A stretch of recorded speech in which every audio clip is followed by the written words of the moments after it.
இயேசுவின் நாமத்தில் உங்கள் யாவருக்கும் என் அன்பின் வாழ்த்துக்களை நான் தெரிவித்துக் கொள்கிறேன்.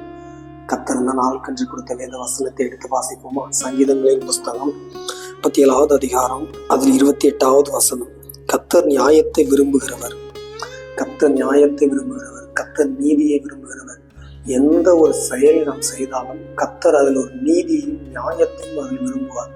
நீங்க ஒரு தொழில் செய்றீங்களா, அதுல அரசாங்கத்துக்கு செய்ய வேண்டியது நீங்க செய்யணும், கர்த்தருக்கு செய்ய வேண்டியது செய்யணும், அது போக ஏழைகளுக்கு செய்யணும்.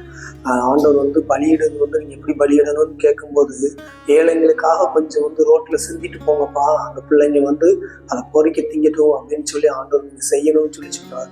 இந்த மாதிரி கடமைகளை நீங்க செய்யணும். ஊழியம் செய்றீங்களா, உங்க ஊழியத்துக்காக மாத்திரம் நீங்க உழைக்கக்கூடாது. மற்ற கஷ்டப்பட்டு ஊழியம் செய்யறவங்களுக்கு நீங்க உதவி செய்யணும். அவங்க உங்களால முடிஞ்ச பணத்தையே செஞ்சு கொடுக்கணும். நல்ல நல்ல காரியங்கள் நம்ம செய்யும் பொழுது நம்மளுடைய தொழிலை ஆண்டவர் நம்ம செய்யற காரியங்களே ஆண்டவர் ஆசீர்வதிப்பார். எனக்கு ஒரு மனுஷங்க ஒரு சாட்சியா சொன்ன ஒரு மனுஷன் என்கிட்ட ஒரு காரியம் சொன்னாங்க. ரொம்ப கஷ்டப்பட்டு ஒருத்தர் தன்னுடைய வியாபாரத்தை ஆரம்பிச்சாராம்.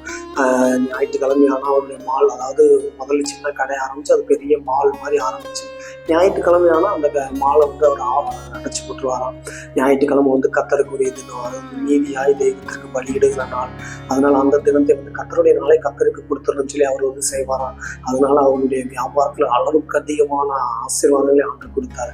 ஆனா அவங்க பிள்ளைங்க என்ன செஞ்சாங்கன்னா, அதாவது அவங்க பிள்ளைங்க அதை எடுத்து நடக்கும் போது ஞாயிற்றுக்கிழமை நம்ம வியாபாரம் வைப்போம்னு சொல்லி சில பொல்லாத மனிதர்களுடைய பேச்சை கேட்டு அவங்க வியாபாரத்தை செய்ய ஆரம்பிச்சாங்க. கொஞ்சம் கொஞ்சமா அழிஞ்சு மொத்தம் ஒண்ணுலாம் போயிட்டான். எப்படி ஆரம்பிச்சாங்களோ அப்படியே அழிஞ்சு போயிட்டு தான். ஆண்டவருக்கு நீங்க செலுத்த வேண்டிய நேரத்தையும் கணத்தை நீங்க செலுத்தலைன்னா ஆண்டவர் உங்களை ஆசீர்வதிக்கவே மாட்டார். கர்த்தர் எவ்வளவு இனிமையாக எழுதியிருக்கார். கர்த்தர் நியாயத்தை விரும்புகிறவர்கள், எல்லா காரியத்திலும் நியாயமா இருக்கணும், உண்மையா இருக்கணும், உத்தமமா இருக்கணும்.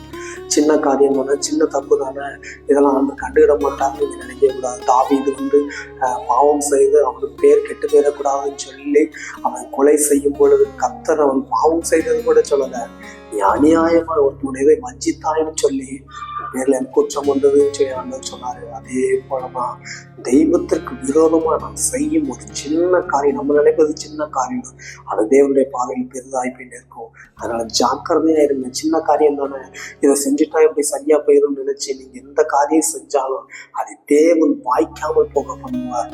அந்த காரியம் நீங்க எவ்வளவு பெரிய ஊழியக்காரனா இருக்கலாம், எவ்வளவுத்துக்கு நீங்க ஜெபித்தாலும் நீ தவறு செஞ்சல அதற்குடைய தண்டனை அனுபவின்னு சொல்லி ஆண்டவர் கையை விரித்து விடுவார். நீதியாய் கர்த்தருக்காக வாழணும், உண்மையாய் கர்த்தருக்காக வாழணும், அதற்கு நம் வாழ்க்கையை அர்ப்பணிக்கணும். நாம் ஜெபிப்போமா? ஆண்டவர் உண்மையாயிருக்க நாம் ஜெபிப்போம். எல்லா காரியத்திலும் நான் சுபா காணிக்கலாம். சரி, கர்த்தருக்கு விதைக்க வேண்டிய சுவிசேஷம் சொல்வதும் ஒரு நியாயமான கடமை. ஆண்டவர் செய்ய வேண்டிய கடமைகள் எல்லா காரியத்திலும் கர்த்தருக்கு முன்னிறுத்துதான் கர்த்தருக்கு நாம் செய்கிறோம்.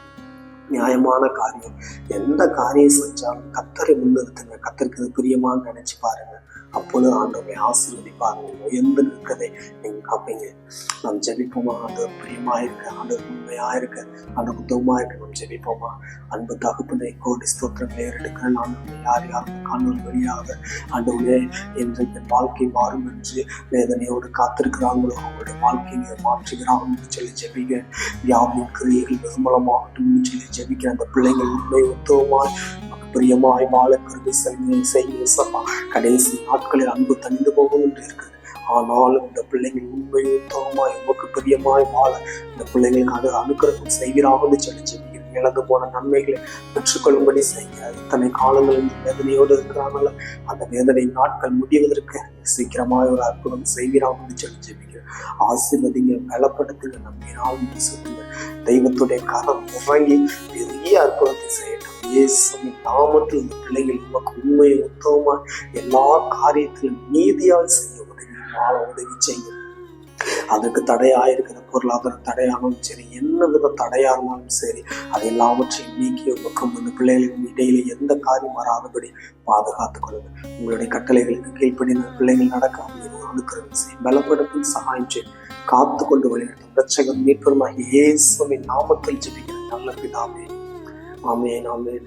எனக்கு பிரியமான அன்பு தேவ ஜனமே, நீங்க சோர்ந்து போகாதீங்க, மனம் நொந்து போகாதீங்க. நீங்க கர்த்தருக்கு பிரியமாய் வாழணும். கத்தருக்கு முன்னிறுத்தி கத்தரையே சார்ந்து வாழணும்.